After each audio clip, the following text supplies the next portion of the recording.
In this video, I'm gonna walk you through exactly how I eat and plan to eat to get shredded. The most important thing to understand about diets, and this might go in the face of conventional wisdom, is that they're all exactly the same. Diets are just a way of restricting calories. Now, what exactly do I mean by this? Let's assume, for the sake of example, that I'm eating 2,000 calories a day. And when I eat 2,000 calories a day, I'm neither gaining weight or losing weight. I'm just maintaining my current weight. If I took this 2,000 calories and bumped it down to, say, 1,750, now I'm in what they would call a caloric deficit. This is the range of calories where you're going to lose weight. Now, these numbers are going to be different from person to person, so don't go thinking that 1,750 is your magical number. It's going to come down to you, and we'll get to that in a minute. But the key takeaway here is that your maintenance zone is where you maintain your current weight, your deficit zone is where you lose weight, and on the opposite end of the spectrum, which we're not focused on here, is your surplus zone, and that is where you begin to gain weight.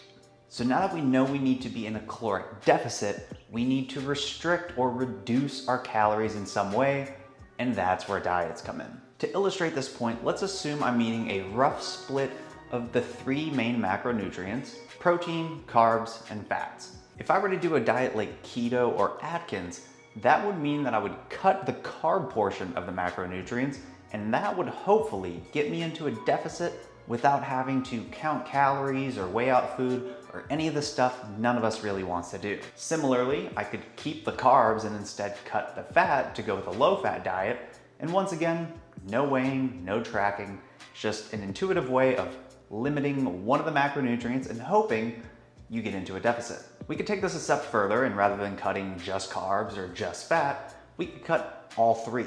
This would be called portion control. So we take all the meals that we're currently eating and we just reduce them a little bit. And once again, that could get us into our caloric deficit. And finally, you could do a more modified version of portion control by just reducing the amount of portions that you get. So this would be most common in a dieting strategy like intermittent fasting, where rather than eating like 3 or 4 meals a day, we reduce it by 1, eat within a certain time window, like noon to 8, and then we don't eat any other time outside of that window. All of these diets can and will work if you do them correctly. It all comes down to what works for you, your body, your goals, and most importantly, your mind, because that's the biggest limiting factor when it comes to dieting. All right, so now we know about diets, but you noticed I kept using this word like intuitively, without tracking, without weighing out food. That's the appeal of diets. We want to get results without having to do too much work. But if you're really struggling to lose weight, or if you're really trying to get shredded, you want to take it that extra mile, you're doing yourself a disservice by not tracking what you eat. It's no different than trying to save money with a budget, but rather than writing everything down, how much you make, how much you spend, you instead say, oh, I'll just intuitively budget. It could work, but it's not the best way. And this is where we get into the numbers, figuring out how many calories we need to eat. Now, there are two popular ways of figuring out this number. The first is by using a TDEE calculator, which stands for Total Daily Energy Expenditure. You put in your age, your weight, your height, and your activity levels, and it gives you a rough range of calories. Another way of doing it is by taking your body weight in pounds and multiplying it by 13, 14, or 15.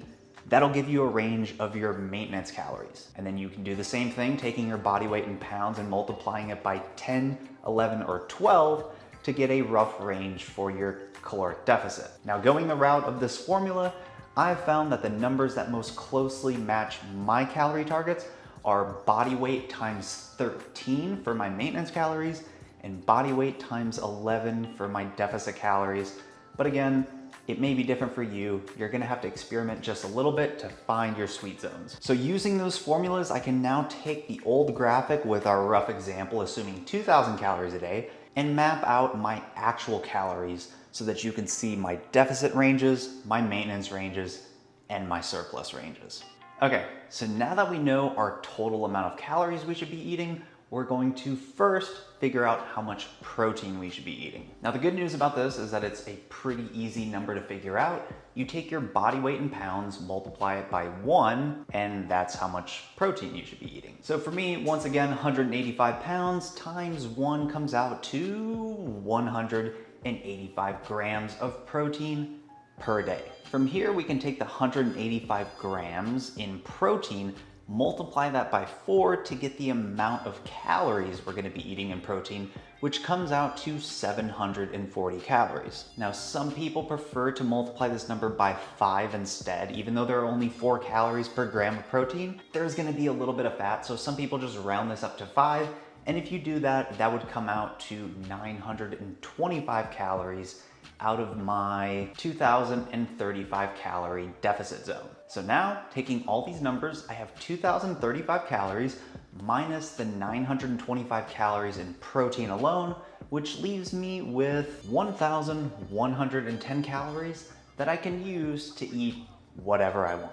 You could choose Krispy Kreme and ice cream, or you could choose healthy carbs and fats. Now, how many calories you choose to set aside for fat and how many calories you choose to set aside for carbs is up to you. Some people work a little bit better with more fat, some people like more carbs. It really depends on you and your goals. But what I will say is that you want to prioritize carbs more on the days that you're training. So on days that I'm in the gym, I'm doing heavy strength training days, I eat a little bit more carbs. But if I'm having an active rest day, all I'm doing is a little bit of cardio, maybe some yoga, then I cut that number down a little bit. Now that we have our numbers in hand, we can take them and start to build our meal plan to ensure that we lose weight, get shredded, look amazing, and hit our goals. This is where it's gonna take a little bit of work, but I'm gonna walk you through it, so hopefully this all makes sense. The first thing that I would recommend doing is starting with a few base ingredients and building from there. So for me, I'll just choose 2 proteins, ground beef and chicken breast. I'll have 2 carb sources, white rice and sweet potatoes, and then avocado and extra virgin olive oil for my fats. So what you're gonna do with these ingredients is find their nutritional information. Now you can do this just by looking at the food you have in your fridge, or you can go on a website like Fat Secret or Nutritionix and just look it up there. Once you have these foods and their nutrition facts, then you're going to take those foods and start to make meals, keeping your total daily calorie target as well as your protein target in mind as you're generating the meals. So if you take the ingredients that I listed, we have ground beef. I chose 8 ounces, which comes out to roughly 300 calories with 48 grams of protein. Chicken breast, again, 8 ounces, 248 calories with 52 grams of protein. Then we move on to the carbs. 200 grams of rice, 258 calories, 55 grams of carbs, a 200 gram sweet potato, 172 calories with 40 carbs, and then we have our avocado. I chose half an avocado here, comes out to 161 calories with 30 grams of fat. Then you take this data and you begin to create your meals, 2, 3, 4, however many meals you're gonna eat. So for me, I've kept it simple. I have 2 meals a day where I'm eating beef, sweet potato, and avocado, and then I have 1 meal a day where I'm eating chicken, rice, and avocado. And if we run the numbers on that, it comes out to about 1,933 calories with about 148 grams of protein. So I'm in the process of editing this video right now, making the graphics over here, and I just wanna say that the protein, carb, and fat numbers might be a little off from what I said in the video, but that's only because when I initially looked up those numbers, I wasn't including like the carb and the protein amounts with something like an avocado or rice, because there just isn't that much. But in this graphic, I included it, so that's why the numbers are a little bit higher. If you want to include those when you're planning it out, feel free to, but as you can see, the numbers are pretty small, so it's not going to make that much of a difference. I just wanted to let you know why the numbers are a little off. Now, if you remember from earlier, my calorie target was 2,035 calories. This meal plan comes out to 1,933. So the good news is it's a little bit short of that. I can play with it, or because it's so close, I could just try that out for a week or 2. And if that's a good amount of food for me, then I can just leave it as is. So because my protein's lower than it should be here, I would go back and update it a little bit. Maybe I reduce some of the carbs or some of the fat just a little bit, add more protein. Or I realize that this is a good meal plan for my training days, but maybe my rest days, I do something else. So the numbers here are close, they're not perfect, but it's a really good starting point. And I think this is the point that I really want to reiterate to you guys, is that if you want to do this correctly, it does take a little bit of work. You're gonna have to look at some of the food you eat, find out how many calories, what the macronutrients look like, map it out, tweak it a little bit, come up with a meal plan that gets you into a deficit with the right amount of protein that you need. And once that's locked in, then you can start to tweak it. Maybe you're getting tired of rice. You're like, I'd like to have tacos. Well, now you can just get rid of the rice as your carb source and add in tortillas. Or maybe you're like, dude, I really hate chicken, add some fish. And then you think, wait, if I'm adding fish, 2 birds with 1 stone, I'm getting the protein from the fish and the fat, so I can actually remove the avocado. This is how the process works. There is no magic here.